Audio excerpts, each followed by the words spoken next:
मेरा नाम निशा है। मैं अपने माता पिता के साथ एक छोटे से शहर में रहती थी।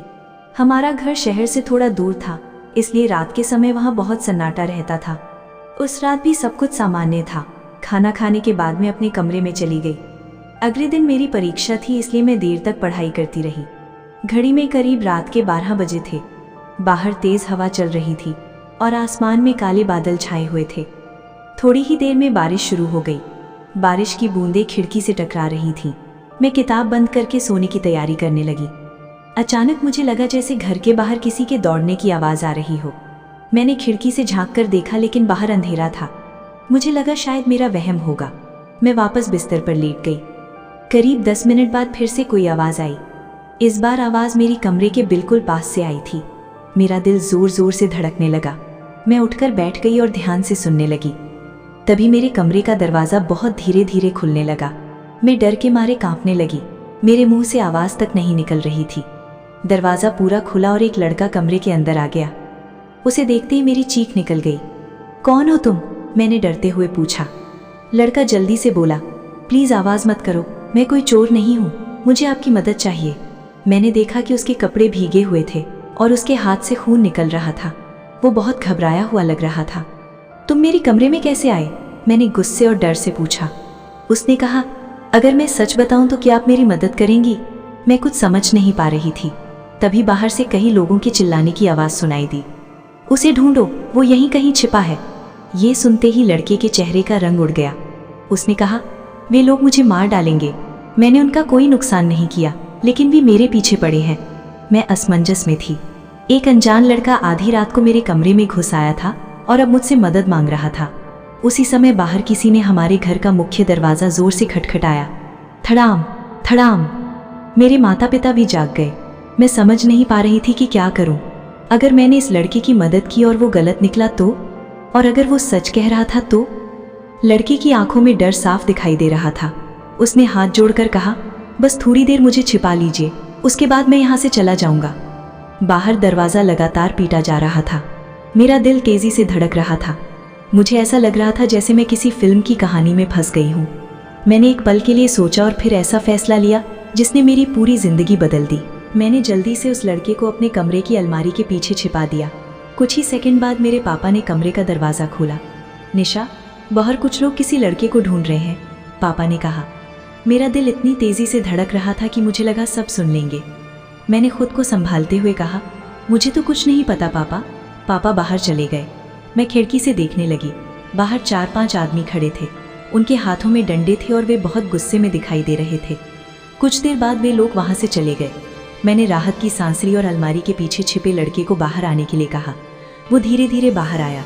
उसके चेहरे पर थकान और डर साफ दिखाई दे रहा था। मैंने पूछा, अब सच सच बताओ, तुम हो कौन? उसने कुछ देर चुप रहने के बाद कहा, मेरा नाम अर्जुन है, मैं पास के शहर में रहता हूँ। और वे लोग तुम्हारे पीछे क्यों पड़े हैं? अर्जुन ने गहरी सांस ली। क्योंकि मैंने एक ऐसा राज देख लिया है जिसे वे दुनिया से छिपाना चाहते हैं। मैं हैरान रह गई। अर्जुन ने बताया कि वो एक कंपनी में काम करता था। वहाँ उसने कुछ लोगों को गरीब किसानों की ज़मीन धोखे से हड़पते हुए देखा था। उसने उनके खिलाफ सबूत इकट्ठे कर लिए थे, लेकिन उन लोगों को इसकी खबर लग गई। तब से वे लोग उसके पीछे पड़े हुए थे। मैं उसकी बातें सुन रही थी, लेकिन मुझे अभी भी पूरा यकीन नहीं हो रहा था। तभी अर्जुन ने अपनी जेब से एक छोटा सा पेन ड्राइव निकाला। इसमें सारे सबूत हैं, उसने कहा। मैंने पेन ड्राइव को देखा और सोच में पड़ गई। अगर वो सच बोल रहा था तो उसकी जान खतरे में थी। उसी समय अचानक घर की बिजली चली गई। पूरा घर अंधेरे में डूब गया। बाहर फिर से किसी के कदमों की आवाज़ आने लगी। ठक ठक ठक। इस बार आवाज़ हमारे घर के पीछे वाले हिस्से से आ रही थी। मैं और अर्जुन एक दूसरे को देखने लगे। तभी खिड़की के बाहर किसी की परछाई दिखाई दी और अगले ही पल खिड़की का शीशा जोरदार आवाज़ के साथ टूट गया। खिड़की का शीशा टूटते ही मैं जोर से चीख पड़ी। अर्जुन तुरंत मेरे सामने आ गया और बोला, निशा, नीचे झुक जाओ। हम दोनों बिस्तर के पीछे छिप गए। बाहर से किसी आदमी की आवाज़ आई, वो यहीं कहीं छिपा है, पूरे घर की तलाशी लो। मेरे हाथ पैर कांप रहे थे। घर के पीछे से 2 आदमी अंदर घुस चुके थे। उधर मेरे पापा और मम्मी भी घबरा गए थे। उन्हें समझ नहीं आ रहा था कि आखिर हो क्या रहा है। अर्जुन ने धीरे से कहा, अगर ये लोग मुझे पकड़ लेंगे तो मुझे जिंदा नहीं छोड़ेंगे। मैंने पूछा, अब क्या करेंगे? अर्जुन ने पेन ड्राइव मेरी तरफ बढ़ा दी। अगर मुझे कुछ हो जाए तो ये पुलिस तक पहुंचा देना। उसकी बात सुनकर मैं डर गई। तभी कमरे के बाहर भारी कदमों की आवाज़ सुनाई दी। धड़ाम। किसी ने दरवाजे को लात मारी। धड़ाम। दूसरी बार और जोर से वार हुआ।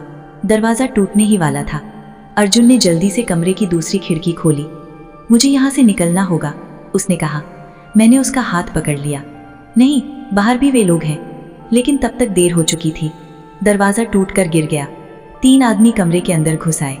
उनके चेहरे पर गुस्सा साफ दिखाई दे रहा था। भागने की कोशिश मत करना अर्जुन, उनमें से एक चिल्लाया। अर्जुन ने बिना समय गवाए खिड़की से छलांग लगा दी। पकड़ो उसे। सभी आदमी उसके पीछे दौड़ पड़े। मैं भी खिड़की तक पहुंची। बारिश अभी भी बहुत तेज हो रही थी। अर्जुन अंधेरे में दौड़ रहा था और वे लोग उसके पीछे थे। अचानक एक जोरदार आवाज गूंजी। ठाएं। गोली चल चुकी थी। मैं डर के मारे जम गई। दूर सड़क के पास कोई जमीन पर गिरा हुआ दिखाई दिया। बारिश इतनी तेज थी कि मैं पहचान नहीं पा रही थी कि वो अर्जुन था या उन लोगों में से कोई। तभी मेरे फोन पर एक अनजान नंबर से कॉल आया। मैंने कांपते हाथों से फोन उठाया। दूसरी तरफ से एक आदमी की आवाज आई।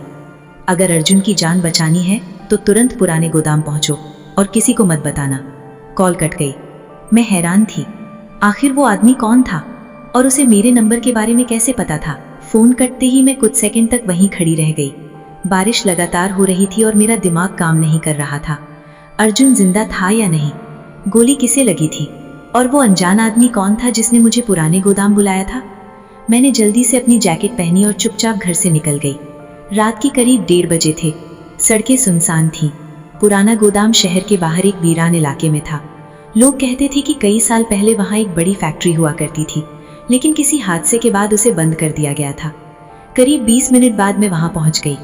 गोदाम का बड़ा लोहे का दरवाज़ा आधा खुला हुआ था। अंदर घना अंधेरा था। मैंने डरते हुए आवाज़ लगाई, कोई है यहाँ? अचानक ऊपर से एक टॉर्च की रोशनी मेरे चेहरे पर पड़ी। तुम निशा हो? एक आदमी की आवाज़ आई। हाँ, अंदर आ जाओ जल्दी। मैं धीरे धीरे अंदर चली गई। वो आदमी करीब 50 साल का था। उसके चेहरे पर चिंता साफ दिखाई दे रही थी। उसने कहा, मेरा नाम विक्रम है, मैं अर्जुन का दोस्त हूँ। मैंने तुरंत पूछा, अर्जुन कहाँ है? विक्रम कुछ देर चुप रहा। फिर उसने मुझे गोदाम के एक कोने में ले जाकर दिखाया। वहाँ अर्जुन पड़ा हुआ था। उसके कंधे में गोली लगी थी। मैं उसे देखकर घबरा गई। अर्जुन! उसने धीरे धीरे आंखें खोली। निशा, तुम आ गई? उसकी आवाज़ बहुत कमज़ोर थी। मैंने पूछा, ये सब आखिर हो क्या रहा है? अर्जुन ने दर्द से कराहते हुए कहा, मामला सिर्फ ज़मीन घोटाले का नहीं है। मैं हैरान रह गई। मतलब? अर्जुन बोला, उन लोगों का संबंध शहर के कई बड़े नेताओं और अधिकारियों से है। करोड़ों रुपए का खेल चल रहा है। मेरे पैरों तले ज़मीन खिसक गई। अर्जुन ने कहा, पेन ड्राइव में सिर्फ आधे सबूत हैं, असली सबूत एक दूसरी हार्ड ड्राइव में है। वो कहाँ है? मैंने पूछा। अर्जुन ने जवाब दिया, मेरे पुराने घर में। तभी अचानक गोदाम के बाहर कई गाड़ियों के रुकने की आवाज़ आई। विक्रम का चेहरा सफ़ेद पड़ गया। वे लोग यहाँ तक पहुँच गए। अगले ही पल बाहर से गोलियां चलने लगी। धाएं धाएं धाएं। गोदाम की खिड़कियों के शीशे टूटने लगे। विक्रम चिल्लाया, निशा, अर्जुन को लेकर पीछे वाले रास्ते से निकलो। मैंने अर्जुन का हाथ पकड़ा, लेकिन तभी गोदाम का मुख्य दरवाज़ा जोरदार धमाके के साथ खुल गया और अंदर जो आदमी दाखिल हुआ उसे देखकर अर्जुन की आंखें फटी रह गईं।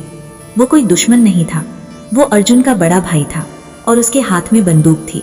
अर्जुन का बड़ा भाई रोहित सामने खड़ा था। उसके हाथ में बंदूक थी और चेहरे पर गुस्सा साफ दिखाई दे रहा था। अर्जुन उसे देखकर हैरान रह गया। भैया, आप? अर्जुन की आवाज़ कांप गई। रोहित धीरे धीरे उनकी तरफ बढ़ा। गोदाम के अंदर सन्नाटा छा गया। मैंने सोचा कि शायद रोहित अपने भाई को बचाने आया है, लेकिन अगले ही पल उसने जो कहा उसे सुनकर मेरे पैरों तले ज़मीन खिसक गई। अर्जुन, मैंने तुम्हें पहले ही समझाया था कि इस मामले से दूर रहो। अर्जुन की आंखों में अविश्वास था। मतलब आप भी उन लोगों के साथ हैं? रोहित ने सिर झुका लिया। हाँ। ये सुनते ही अर्जुन का दिल टूट गया। जिस भाई पर उसे सबसे ज्यादा भरोसा था वही उसके दुश्मनों के साथ मिला हुआ था। बाहर गोलियों की आवाज लगातार आ रही थी। विक्रम ने बंदूक उठाई और रोहित पर तान दी। पीछे हट जाओ। रोहित हंसा। बहुत देर हो चुकी है। तभी गोदाम के चारों तरफ से दर्जनों लोग अंदर घुस आए। अब हम पूरी तरह घिर चुके थे।